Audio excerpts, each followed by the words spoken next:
السلام عليكم ورحمة الله وبركاته. الحمد لله رب العالمين والصلاة والسلام على أشرف الأنبياء والمرسلين.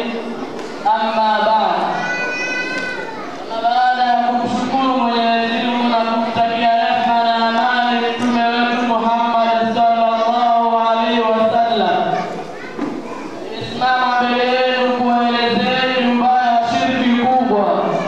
Baada ya kuona umma umetumbukia katika dhambi hili kubwa, kwanza kabisa inabidi tujiulize ni nini maana ya shirki kubwa. Shirki kubwa ni mja kujifanya kijiungu na akajilinganisha na Allah muumba mbingu na ardhi katika majina yake pamoja na sifa zake. Ndugu zangu katika imani, hakika shirki ni miongoni mwa madhambi makubwa sana, kama Mwenyezi Mungu anatuambia katika sura Luqman, inna shirka la dhulmun adhim, hakika shirki ni miongoni mwa madhambi makubwa. Hivyo basi sheria imekataza na kuliwekea adhabu juu ya yule atakayefanya shirki. Miongoni mwa adhabu hizo ni kama zifuatazo: hakika Mwenyezi Mungu amsamehe mshirikina iwapo kama atakufa hajakuwa hajatoa toba.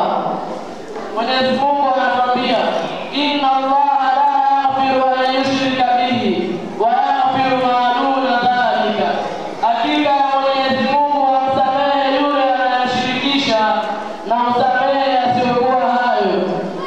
Jambo la pili, Mwenyezi Mungu anatuamrisha tusiwaoe wala kuolewa na washirikina mpaka aamini. Jambo la tatu, iwapo kama mshirikina anafanya matendo mema, basi matendo yake yote yale aliyokuwa akiyafanya yatageuzwa kuwa ni kama vumbi, kama Allah anatuambia katika Qur'an, waqadimna ila ma amilu min amalin faja'alnahu haba'an manthura. Hivyo basi, ndugu zangu katika imani, ninawahusia kama kuna washirikina, basi waombe Mwenyezi Mungu waweze kupata toba. Hakika Mwenyezi